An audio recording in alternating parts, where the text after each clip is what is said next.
más básico que el consumo de la leche, díganmelo, 19% bajó en los años de gobierno de Mauricio Macri. Es un número enorme para un bien de consumo tan básico de la canasta básica. La verdad que sí, que son datos abrumadores. Lo sumamos a nuestros invitados. Está Silvia Vázquez del Partido Verde y Gabriel Solano del FIT. Gracias por venir.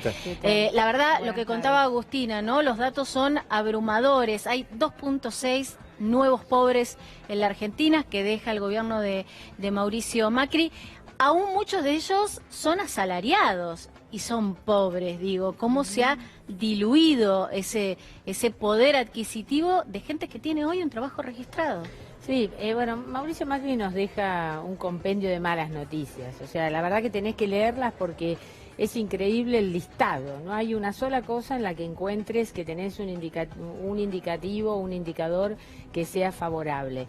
Pero la verdad que yo no me quiero detener en los económicos, en los que, bueno, es de lo que se viene hablando a lo largo de todos estos meses. De hecho, toda la campaña, creo que lo que más se ha puesto de manifiesto es justamente la crisis económica y la mayor cantidad de pobres. Yo me quiero detener en aspectos que no fueron tocados en la campaña y aspectos de los que no estamos hablando. Es decir, a la deuda social de la Argentina, perdón, nosotros le tenemos que sumar la deuda ambiental, que no está contabilizada en lo que los informes de los economistas nos vienen pasando. Primero, durante estos 4 años, Mauricio Macri no solamente fue un fracaso en cuanto a las políticas económicas, también fracasó dejó al Estado ausente, el Estado no participó cuando tuvimos todas las denuncias que las mamás, que las docentes de la provincia de Entre Ríos, de los pueblos fumigados, hacían públicamente, iban a la justicia y planteaban los problemas y los impactos que tienen sobre los cuerpos de sus hijos y sobre sus propios cuerpos. Allí tampoco el presidente Mauricio Macri estuvo para acompañar a esas madres, todo lo contrario, ha ido a la provincia de Entre Ríos incluso a defender la postura de los productores agropecuarios. Tampoco Mauricio Macri estuvo acompañando a quienes están viviendo a la vera de las cuencas más importantes que tiene la provincia de Buenos Aires, como son la cuenca del Matanza-Riachuelo o como son la cuenca del Luján, donde también las personas que viven allí, que están en una situación de extrema vulnerabilidad, también de pobreza, de falta de trabajo, agregan a todo eso el vivir en terrenos que están altamente contaminados, al lado de cursos de aguas altamente contaminados, con un impacto innegable en la salud de los más chicos. Vos sabés que en la Argentina la mayor parte de los problemas de salud que tienen nuestros chicos están derivados de la falta de agua potable o de la falta de saneamiento. Mauricio Macri dejó a toda la gente que vive, cientos de miles de personas, millones que viven en la cuenca del Matanza-Riachuelo, donde Acumar, cuando se crea la Acumar por disposición de la Corte, plantea que tiene que haber un régimen de saneamiento en todo ese lugar, y en ese momento había unas 10.000 familias que debían ser trasladadas, que debían ser relocalizadas, reubicadas. Fíjate que tampoco eso se hizo. Hoy seguramente este número se multiplica por 3 como mínimo, y además hicieron 15 kilómetros, hicieron la obra pública, 15 kilómetros de caños, que no hay ninguna conexión de todos esos cientos de miles de personas a un servicio de saneamiento. Ahora, perdón, le pregunto a Gabriel, así como este negacionismo del cual hablaba Silvia, ¿no?, del gobierno de Mauricio Macri en temas ambientales, hay otro que es básico, que es negar el hambre, y que no lo hizo directamente el presidente de la Nación, pero sí, de alguna manera, utilizó la voz de su ex candidato a vicepresidente diciendo que era un invento. Sí, indudablemente. A ver, yo comparto lo que decías recién, es un tema que me parece importante, siempre lo decimos nosotros. Cuando se habla de pobreza o indigencia es hambre, está abarcando ya no solamente a personas que no trabajan, sino a quienes trabajan. Los jubilados, por ejemplo, desde ya. Entre otros. Acabo de leer recién, venía para acá, el informe de cuánto aumentaría la jubilación en marzo. Y de acuerdo a la movilidad actual de las jubilaciones, pasarían a ganar entre marzo y junio del 2020, 15.000 pesos. Pero falta cuánto tiempo para eso y cuál va a ser la inflación que se va a acumular desde ahora hasta esa fecha. Estamos hablando de cifras indudablemente de pobreza e incluso de indigencia.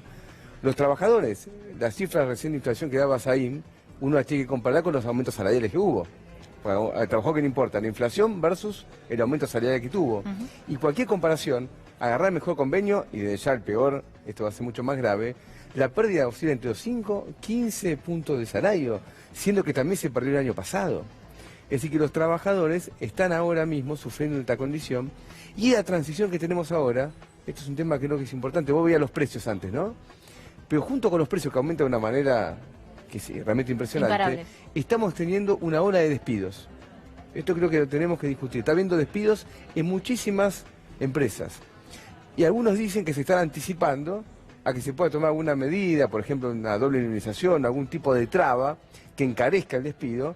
Y estamos teniendo empresarios que se cubren despidiendo en forma más o menos generalizada, siendo que ya la desocupación está en 2 dígitos. Entonces la situación social de los trabajadores es muy importante. ¿Cuál es la salida? Porque acá el diagnóstico estamos de acuerdo, ¿no? ¿Cuál es la salida? Es indudable que lo mínimo e indispensable es reabrir las paritarias ya mismo. Porque si no se va a consolidar esta rebaja salarial del año 2019 y la del 2018. Y esto es importante que lo veamos ahora porque existe la posibilidad que se quiera hacer una especie de acuerdo social, o así como se lo llama, pero consolidando esta pérdida salarial. Es decir, si mañana se dice aumentamos los precios 20 y el salario 20, por tomar un índice cualquiera... También se congelaría la paritaria. No, lógico, queda consolidado esta pérdida de salario de 2 años consecutivos. De la 2016, 17, 18 y 19, como mínimo 3 años hubo pérdida salarial. Quizá en 2017 se empató, pero 3 de 4 del gobierno de Macri. Esto tiene que recuperarse porque el trabajador no puede esperar más, ¿no? Ahora, partiendo de la base de que todos coincidimos con que es necesario de manera inminente aumentos salariales para recomponer estas pérdidas. Hay grandes empresas que podrían hacer frente a eso, pero hay un gran universo de pymes que están al borde de cerrar, que ya no pueden más. Entonces, ¿cómo haces para que esas empresas acepten ese aumento salarial sin ahogarse? Bueno, pero ahí tenemos que ver los costos reales que hay. Sí. Yo lo he charlado muchas veces con dirigentes pymes también, es un debate. Cuando vos ves el costo de una pyme, ¿cuál es el costo que tiene de energía? Veamos eso. El costo energético es enorme por las tarifas. ¿Cuál es el costo financiero? Hoy cualquier empresa pequeña o mediana que tiene que girar en descubierto en un banco está pagando una tasa superior del 100%. Entonces, ¿cuál es el razonamiento por lo menos del Frente de Izquierda? Vayamos al costo energético, vayamos al costo financiero, pero no vayamos al costo laboral. Porque después de estas devaluaciones que hubo, hoy el salario en Argentina es bajísimo. Estamos viendo Chile, pero el salario mínimo en Argentina hoy está por debajo del de Chile, 16.000 pesos. Y el tipo de cambio actual está en $250. No hay antecedentes en la historia argentina de una rebaja salarial tan importante. Entonces, al laburante no se le puede pedir nada más. Ahora, Silvia, recién hablaba del costo energético y, por ejemplo, en la provincia de Buenos Aires ya se ha anunciado un aumento en las tarifas que se está pidiendo que se anule, porque dice que es ilegítimo, ¿no? Anunciar algo que vas a cobrar cuando ya no estés. No seas gobierno, sí. Yo creo que en el tema energético es muy delicado y que realmente se puede meter mano. Vos tenés dos grandes espacios de la economía, 2 grandes grupos de la economía donde las rentabilidades han sido extraordinarias a lo largo de la era Macri. Por lo tanto, me imagino que el próximo gobierno, el Frente de Todos que nosotros integramos, obviamente donde se va a hacer hincapié es allí. Uno es, como bien decías vos, los bancos, es decir, la falta de crédito tiene como una razón fundamental esta altísimas tasas de interés alocadas que ha habido durante todo este periodo. Imposible que una economía pueda salir adelante con estas tasas de interés. Y bueno, también hay que ver con las enormes ganancias que los bancos han tenido a lo largo de estos 4 años. El otro sector es el sector energético. Y además, yo estaba revisando el tema de los subsidios a las energías. Vos sabés que nosotros tenemos una postura muy firme en torno, nosotros digo en el mundo, hay una cuestión central central que tenemos que afrontar, que es el cambio climático, y a partir del cambio climático todas las economías tenemos que hacer muchos ajustes y en el sector energético es uno de los sectores claves. La Argentina en el año 2017 dio subsidios en el sector energético por más de 7.500 millones de dólares.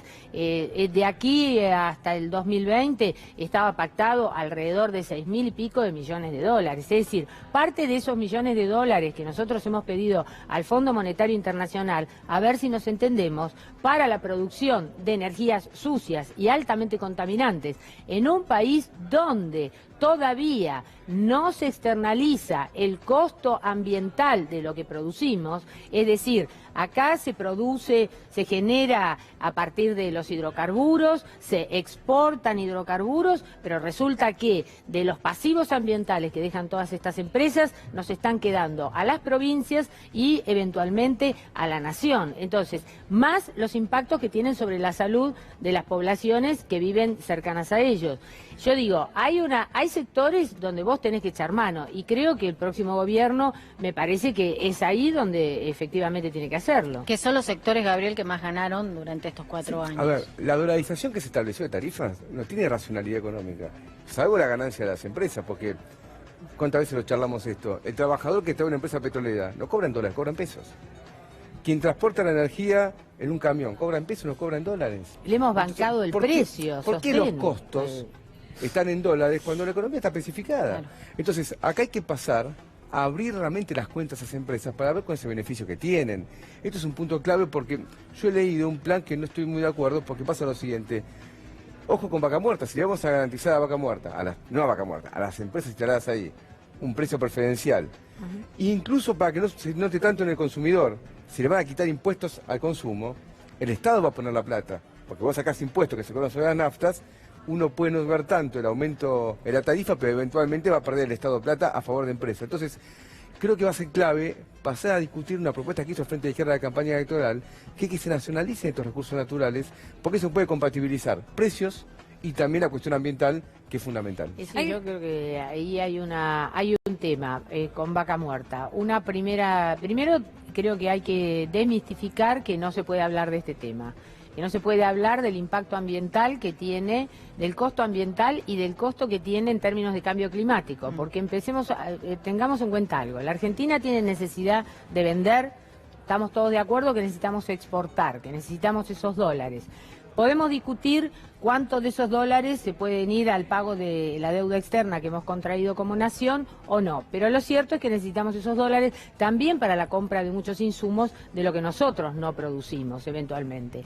Ahora, hay una parte de la economía que se maneja con pesos, la parte más importante de la economía se maneja con pesos. No puede ser un problema del próximo gobierno resolver esta necesidad de pesos que necesitamos inyectar en la economía, entendiendo que una parte va a ser inflacionaria y aceptándola como tal, porque la economía argentina ha sido históricamente inflacionaria. Y cuando se han empecinado en que no lo fuera, en realidad terminamos con una situación muchísimo más grave como la que tenemos actual y también con una inflación altísima. Bien. Pero por otro lado, me parece que en la desmitificación de esto, la primera cosa que tenemos que ponernos de acuerdo es que no puede haber subsidios para esto. Cuando yo digo, más allá de lo que genere el fracking, de lo que podamos estar cuestionando, que está cuestionado mundialmente respecto del pasivo ambiental que te queda, después que te agujerean una provincia entera, el tema está en que en otros países las inversiones, las petroleras, las hacen de su propio bolsillo. No pretenden que el país, y menos un país como el nuestro, que tiene esa gran necesidad de dólares, que vayamos a poner los pocos dólares que tenemos, que los conseguimos a través de las cosechas, por ejemplo, los vayamos a poner para hacer una Gabriel, explotación. te pido un cierre. Sí, no, nada más, ojo, porque yo he leído que se quiere utilizar otra vez el Banco Central para financiar al Tesoro, pero para pagar una deuda. La inflación no es un tema económico, es una transferencia de recursos, lo veíamos antes. Si hay una enorme inflación y el salario se incrementa por atrás, y siempre pasa eso, al final del camino uno ganó y otro perdió. Y el que siempre pierde es el laburante, es el jubilado. La inflación opera como una transferencia de recursos del trabajador al capital en estas condiciones. Entonces nos parece que, ojo, porque aparte es una inflación que no es porque hay mucho consumo, no es que la gente va a comprar la banana esta que es impagable, es una inflación resultado de una crisis financiera que hace a la deuda, a la fuga de capitales, y ahí hay que meter la mano, ¿no? Gracias a ambos, Silvia, Gabriel, Bueno, muy gracias. amables. Nos vamos en vivo a uno de nuestros móviles.